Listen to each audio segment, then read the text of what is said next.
vou ler só esse texto para que nós oremos e posteriormente nós iremos ler os pré-textos e os pós-textos. Verso 5 diz assim: e ele disse: quem és, Senhor? E disse o Senhor: eu sou Jesus, a quem tu persegues. Duro é para ti recalcitrar contra os aguilhões. Amém? Vamos orar nesse momento. Pai bendito, no nome santo de Jesus Cristo, nós te agradecemos neste momento, ó Pai, por estarmos na tua presença, por crermos na tua palavra, por recebermos, meu Pai amado, este culto online, Senhor, e te pedimos agora que a mão poderosa do Senhor nos conduza através desses textos sagrados, meu Deus, e que o Senhor venha revelar a tua vontade sobre nossas vidas, no nome santo de Jesus Cristo. Meus amados irmãos, refletindo neste episódio, refletindo nesta história, nós vamos encontrar aqui um homem que, aos seus olhos, estava fazendo a vontade de Deus. Ao seu entendimento, estava fazendo o que deveria ser feito. Dentro da sua ótica, dentro da sua visão, ele estava trabalhando pela fé e fazendo aquilo que qualquer outro em seu lugar deveria fazer. Saulo, como ele mesmo se autodenominava, fariseu, e vocês lembram comigo, nos estudos de terças-feiras, nós estamos trabalhando próximo ali do capítulo 24, mas nós, na semana antecessora, trabalhamos o capítulo 23, onde nós pudemos ver ali 8 repreensões diferentes, temáticas de repreensões diferentes de Cristo para os fariseus.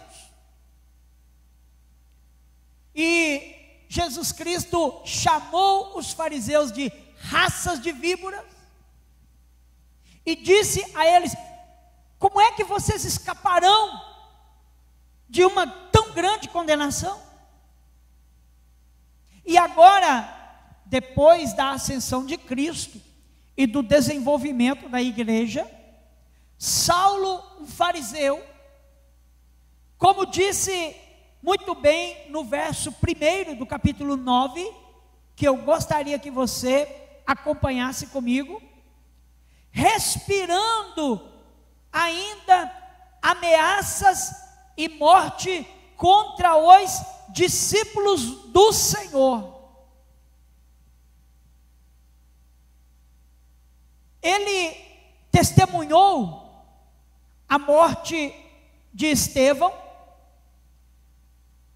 Ele não só testemunhou, como apoiou, como também apoiava a perseguição aos cristãos, que fazia com que estes fossem desapropriados, tivessem o espólio dos seus bens, fossem aprisionados, torturados, mortos, simplesmente porque criam em Jesus. Muito embora para nós essa palavra simplesmente, ela cai bem para que possamos definir desta forma, muito embora na vida e na ótica de Paulo, isto não era simplesmente.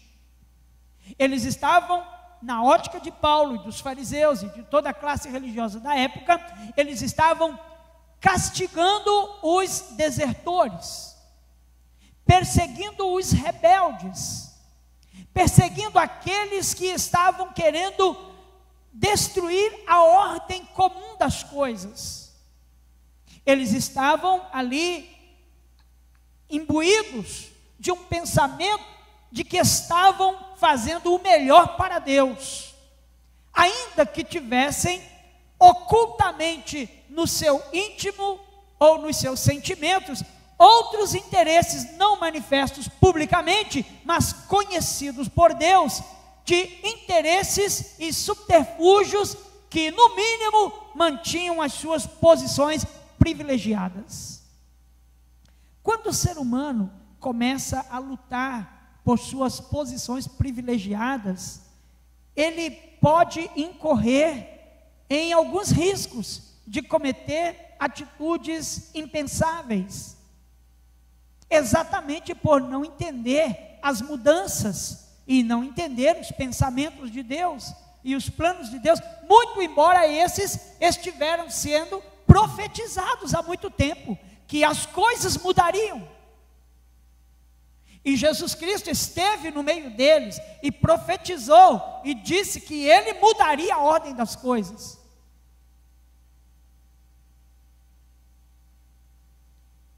Naquela onda de perseguir e matar cristãos, estava acontecendo óbitos por todos os lugares de Jerusalém, por todos os lugares nas aldeias circunvizinhas e por outras áreas extensivas, por Samaria e tantos outros lugares, a ponto dos cristãos, para que tivessem paz, deveriam sair da Judéia. Em outras palavras, para trazer para os dias de hoje, fugir do país. Seria como se fosse uma perseguição tão grande aqui no Brasil, que os brasileiros tivessem que fugir do Brasil. E aqui, Saulo compareceu diante dos sacerdotes, do sumo sacerdote, e pediu carta de autoridade, para que com estas cartas de autoridades, eles pudessem ir para fora da Judéia, em qualquer outro reino que ele chegasse, ele procurasse ali os embaixadores, procurassem ali os reis, as autoridades, e dissesse assim: olha, nós estamos procurando criminosos do nosso país, que fugiram para o seu país. Nós estamos andando atrás de pessoas que são fora da lei, são considerados perigosos, são pessoas que com pouco de tempo vão perverter a ordem social aqui também. Então esse era o plano, de perseguir os cristãos em qualquer lugar que estes fossem. E dessa forma então, amados, eles estavam indo para Damasco. E durante esta viagem, no verso 3, o texto nos diz que, enquanto eles estavam indo a caminho de Damasco, viajando ainda, aconteceu que, chegando perto, próximo da entrada de Damasco, subitamente cercou-os um resplendor de luz dos céus. Eu queria que você imaginasse isso comigo. Você está viajando e de repente um resplendor te envolve.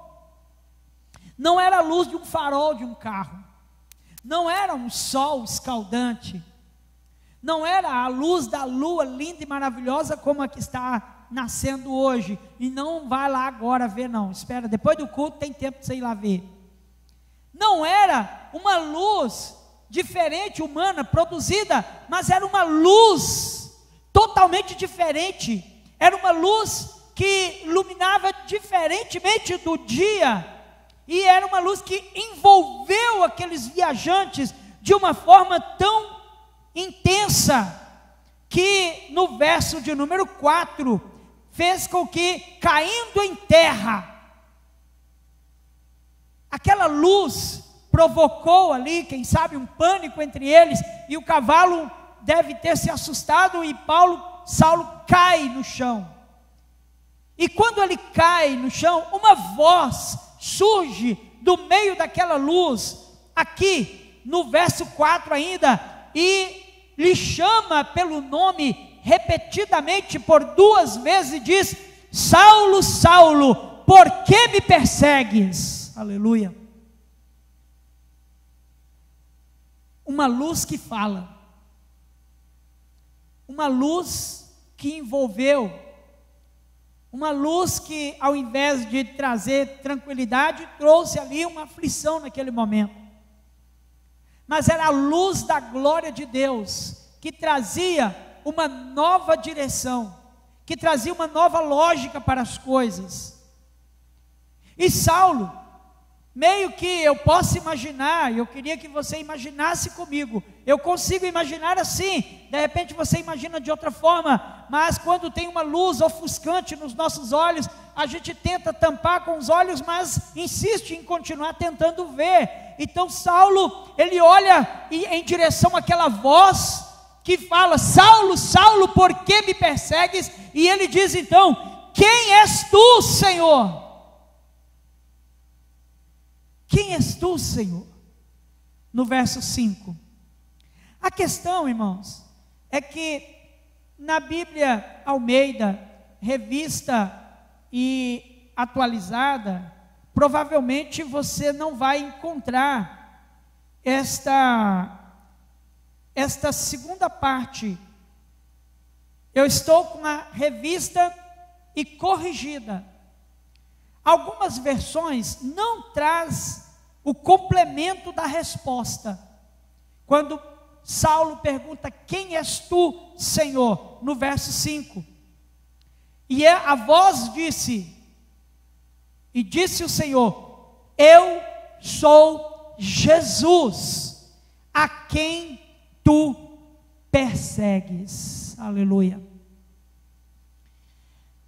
Neste caso, Jesus Cristo apareceu para Saulo e se identificou e tomou para si as dores de todos os discípulos que estavam sofrendo, todos os discípulos que estavam sendo perseguidos.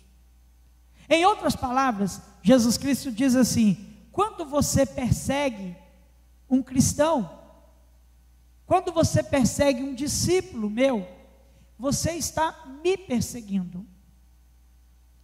Quando você, meu irmão, minha irmã, pelo fato da sua fé em Jesus Cristo, é perseguido, é caluniado, é humilhado, é despreterido, é extorquido, por causa da sua fé, você passa por situações constrangedoras, e tem dificuldades de ter acesso a algumas coisas, por causa da sua fé, você, de certa forma, é deixado de lado. Qualquer que seja a dificuldade que você vier a passar nesse mundo, ou nessa vida, porque você é um servo de Jesus, porque você é discípulo de Jesus, entenda muito bem, não é você que está sendo perseguido, não é você que está sendo humilhado, muito embora você sofra as dores disso, mas é o Senhor Jesus que está na sua vida e que está sendo perseguido, e Ele toma as suas dores, e Ele vai lutar a sua luta, Ele vai trazer direção para a sua vida, assim como Ele fez para repreender aquele mal. O texto nos diz aqui, irmãos, no verso 5 ainda, ele diz: olha, eu sou Jesus a quem tu persegues. Aqui vem agora o complemento, que você não vai encontrar isso em outras versões, nem na NVI, na nova versão internacional, ou na linguagem de hoje. Diz assim: duro é para ti recalcitrar contra os aguilhões.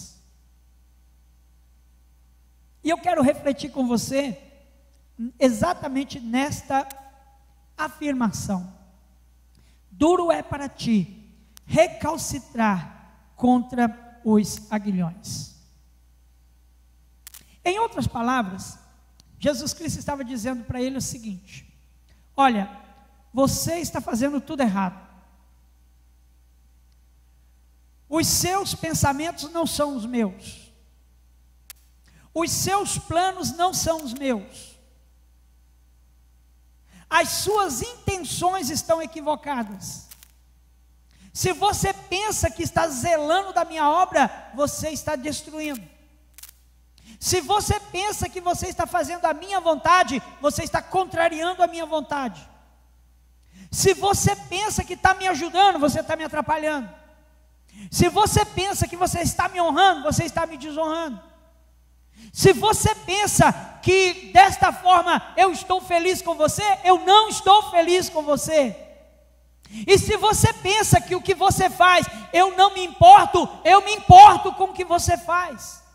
Se você pensa que eu não vou julgar o que você faz, eu estou julgando o que você faz.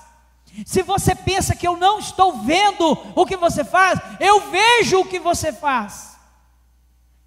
Meu amado irmão e irmã, em todos os sentidos, Jesus Cristo está dizendo para mim, para você, para a igreja, que nós devemos constantemente rever as nossas posturas, rever os nossos conceitos, rever as nossas atitudes, rever as nossas escolhas, porque muitas das vezes nós tomamos decisões, muitas das vezes nós tomamos direções, rumos na nossa vida, e achamos que estamos fazendo o correto, pensamos que estamos fazendo o melhor, pensamos que estamos agradando a Deus, quando na verdade estamos andando contrário à vontade de Deus.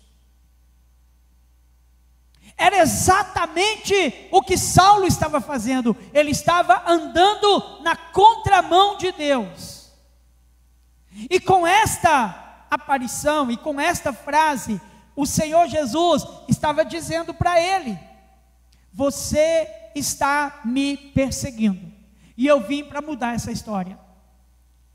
Em outras palavras, Jesus estava dizendo para ele: eu vou mudar a sua vida, eu vou mudar a sua sorte, eu tenho um novo plano, eu tenho uma nova meta, eu tenho um novo trabalho para você, e é algo que é a minha vontade, eu vou imperar a minha vontade na sua vida, e eu não quero que você desobedeça. Sabe o que eu penso aqui, pastor André e pastora Juliana? É quando o pai se cansa do filho fazer coisa errada.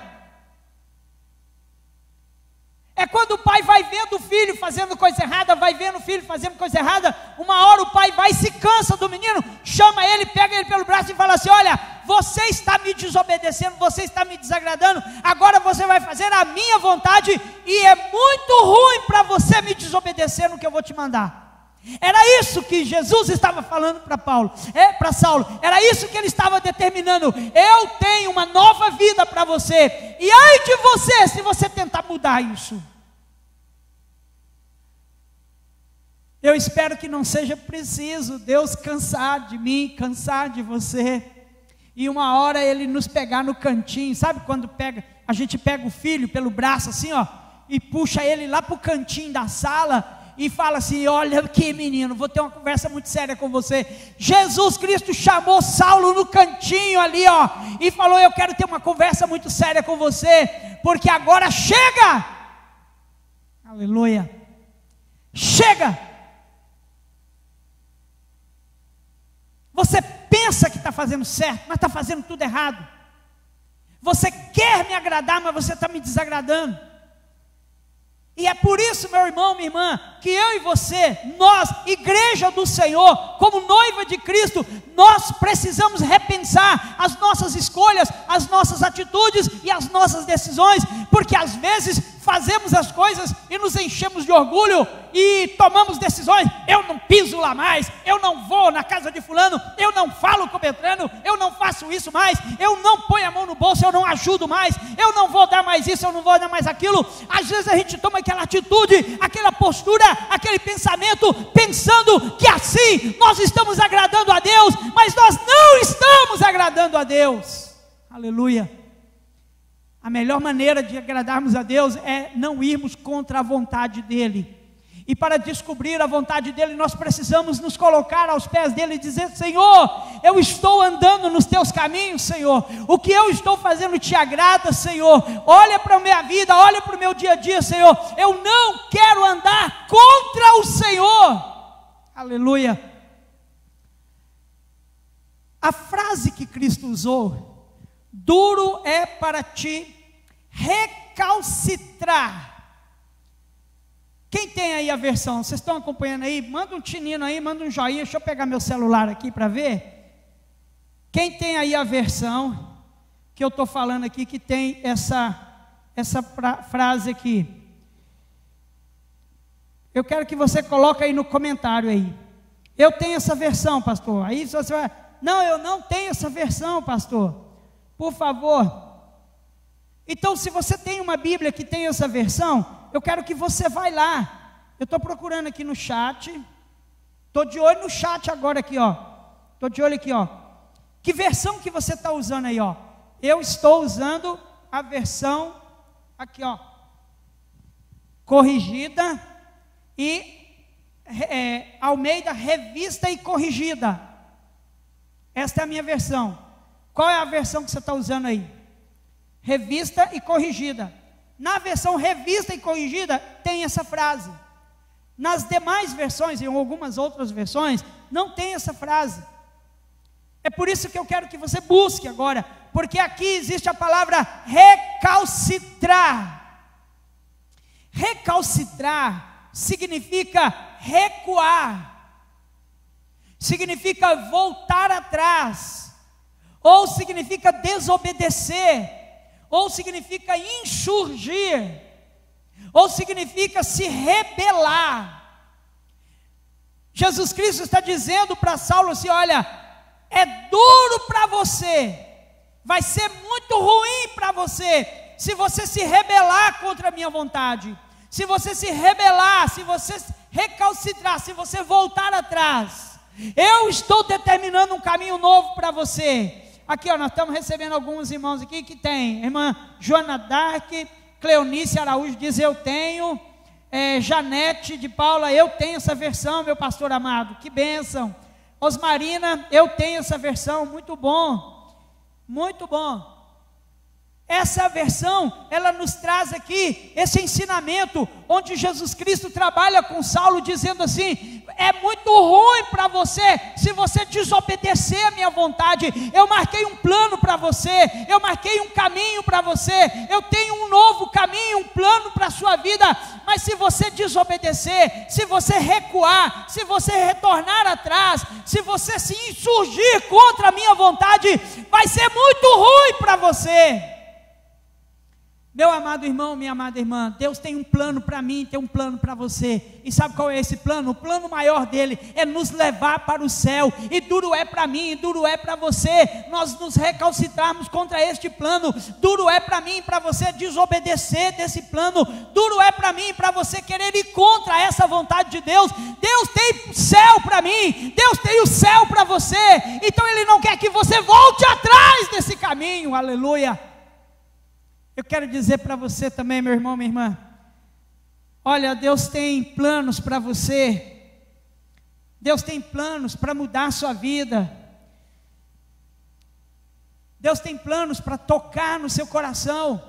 E quando Ele quer mudar o seu entendimento das coisas, talvez você está tendo um entendimento tão radical das coisas, você custa perdoar, você custa liberar perdão para as coisas, você custa a entender a vontade de Deus, você se rebela fácil contra a vontade de Deus, mas Deus está dizendo para você: não recalcitra contra a minha vontade, não torne atrás, não se rebele contra a minha vontade, abra sua mente, abra o seu coração para o meu plano, porque eu quero mudar a sua vida, eu quero mudar a sua história, e vai ser difícil para você tentar voltar atrás disso.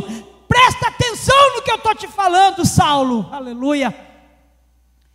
Aí o Senhor Jesus diz para ele: olha, duro é para ti recalcitrar contra a minha vontade. A minha vontade, aqui no caso ele falou assim: olha, contra os meus aguilhões. Eu vou trazer a tradução ao pé da letra, o que significa esses aguilhões, e sim o que ele simboliza espiritualmente. Os aguilhões eram ferramentas ou armas de guerra pontudas, como se fosse uma lança, e geralmente eles eram utilizados nos varões das carroças ou das carruagens de guerra.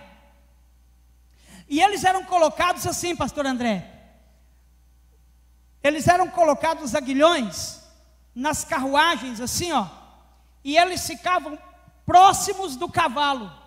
O cavalo estava correndo para a guerra, marchando, e aqui na frente estava o cara conduzindo com espada, e geralmente eles usavam outro que lançava flechas, e eles iam para o combate, e muitas das vezes eles usavam essa carruagem para atropelar as pessoas, para passar por cima do exército inimigo.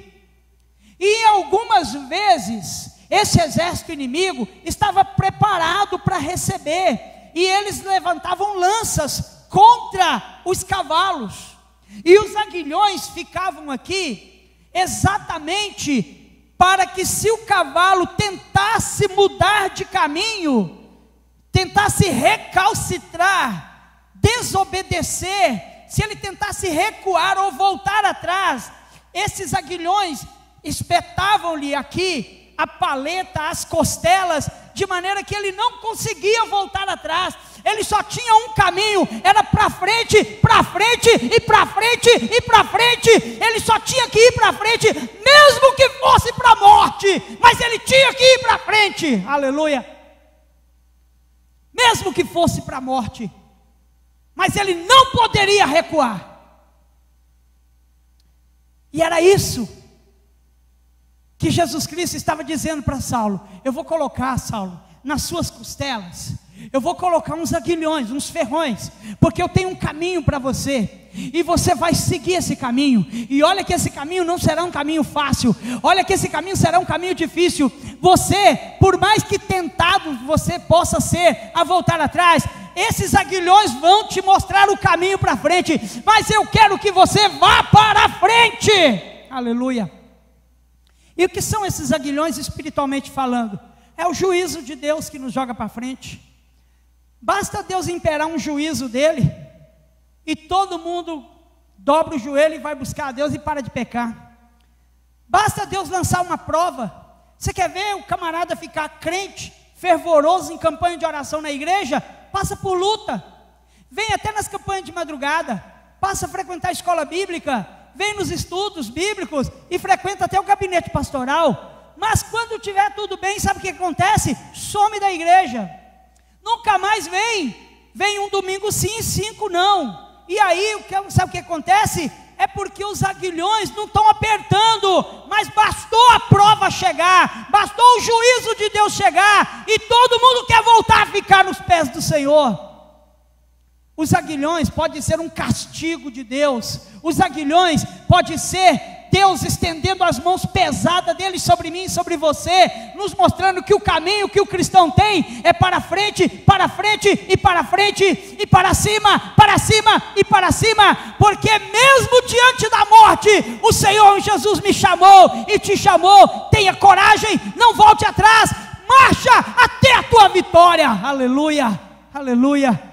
Os planos que Deus tem traçado para mim e para você, irmãos, são planos de vitória, são planos de bênçãos, são planos de eternidade. Então nós não podemos recuar, nós não podemos ter medo, nós temos que avançar, nós temos que crer. Igreja do Senhor Jesus, ainda que nós venhamos ter dificuldade, mas nós temos que caminhar para frente, nada de voltar atrás, nada de desistir, nada de ter medo. Caminhemos para frente, porque lá na frente o Senhor Jesus nos espera. Aleluia, aleluia. E é por isso que ele falou: duro é para você tentar ir contra a minha vontade. Antes de terminar, eu quero só citar aqui para vocês alguns casos de pessoas que tentaram recalcitrar. Homens de Deus, mulheres de Deus que tentaram voltar atrás dos planos de Deus.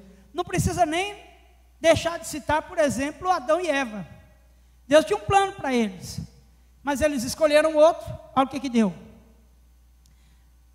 É bom lembrar de Sansão, que Deus tinha algo diferente para ele, mas obstinado, recalcitrou. Olha o que aconteceu com ele. Lembra de Jonas, o profeta Jonas, que foi convidado para pregar na cidade de Nínive, e ele foi e embarcou num navio para caminho de Tarsis. Duro é recalcitrar contra os aguilhões. Duro é ir contra o chamado, contra a vontade, contra a ordem de Deus. E esse, depois de passar por um período terrível, no ventre do peixe, no fundo do oceano, aí sim, este pôde então retornar aos pés do Senhor, e o Senhor mostrar para ele qual era o caminho. Jonas, eu tenho para você esse caminho, e eu quero que você cumpra o que eu te falei. Ainda temos, queridos irmãos e irmãs, Judas Iscariotes, que recalcitrou contra os planos de Deus. E olha o que aconteceu com ele. Lembram do filho pródigo, que recalcitrou contra os rumos da sua família? Muito embora aquilo ali representa o homem e Deus, mas o filho pródigo recalcitrou contra o curso normal da vida, se rebelou contra a ordem normal das coisas, e quis a herança antes do tempo. Olha o que aconteceu com ele.